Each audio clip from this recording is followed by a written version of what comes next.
If you keep experiencing a reoccurring injury, what would be behind the reoccurring of the injury, not once, not twice, but multiple times?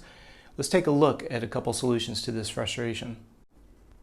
At the time of this recording, I've been a human performance coach for 36 years.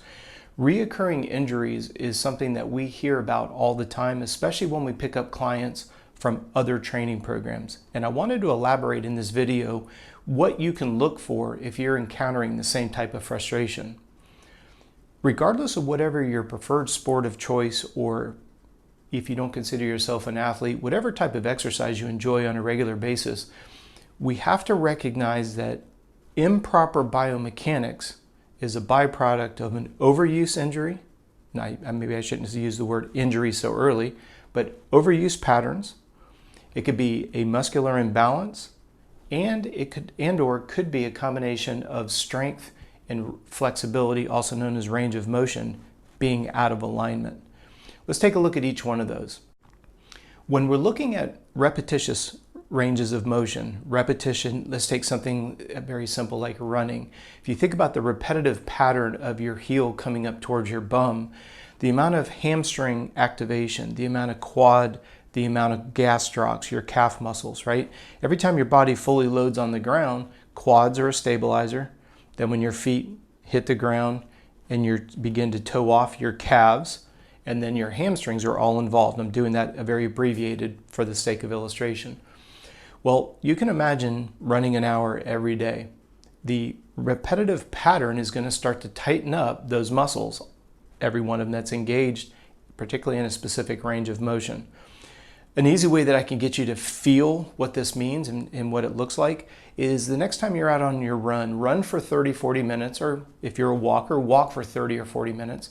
Stop, put your hand up on a pole, and just simply swing your leg forwards and backwards. You'll feel the tension in the top of your hip flexors. As your leg comes forward, you're going to feel that tension in the back of your hamstrings and maybe even your lower back. Then as the foot swings backwards, you're going to feel that stretch back in the hip flexor.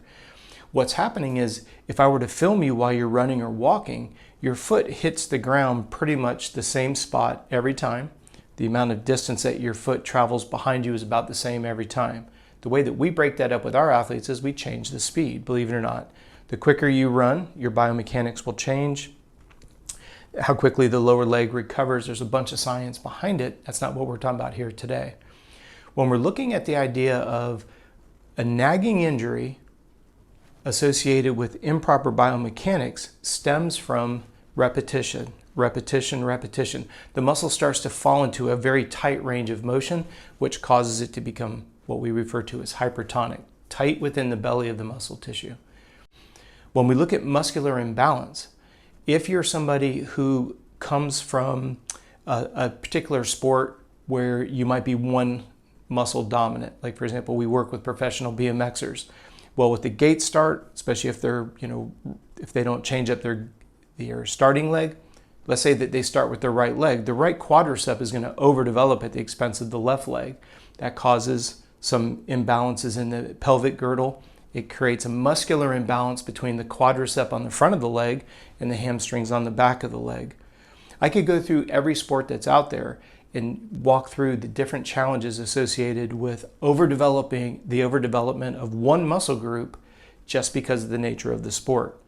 So remember, every muscle group has a counterbalance: quadriceps to hamstrings, bicep to tricep, chest to lats. Again, we could break the whole body down over and over again, but just do a little bit of research on your particular nagging injury. If it's in the hamstring, you might want to look at what's going on in the quads. Is it a strength imbalance? Or that leads us to the third component. When you look at the ratio of strength to flexibility, this is where I want you to go joint by joint by joint through your body. If you have problems in your elbow, look at the ratio of tricep to bicep. If you're having problems in your shoulders, look at your chest to your back. If you're having problems in your knees, look at quads to hamstrings. And I want you to continue to do that over and over again, because unfortunately, remember we said the very first variable is sport repetition? Well, you've got your sport of choice and you're going to be doing it over and over again. But if you start the session and you've already got muscular imbalances of what we've spoken about, an imbalance between strength to flexibility, what we refer to as the front and the back, the primary movers and the secondary movers.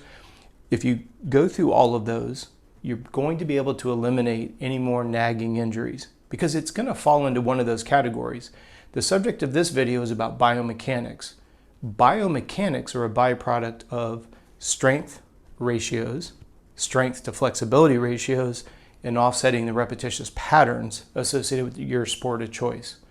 This is where foam rolling, trigger point therapy, contrast therapy, if you have the means and you can build a relationship with a good massage therapist and or a chiropractor, nobody's going to be able to tell you or give you more feedback on your soft tissue.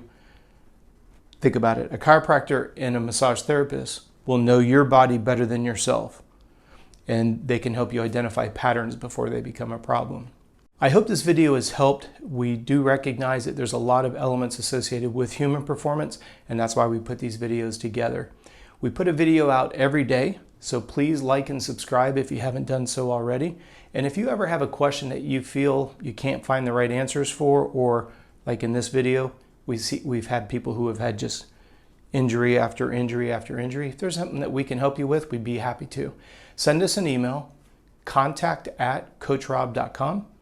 Like I said, we put a video out every day, and we hope to see you again tomorrow.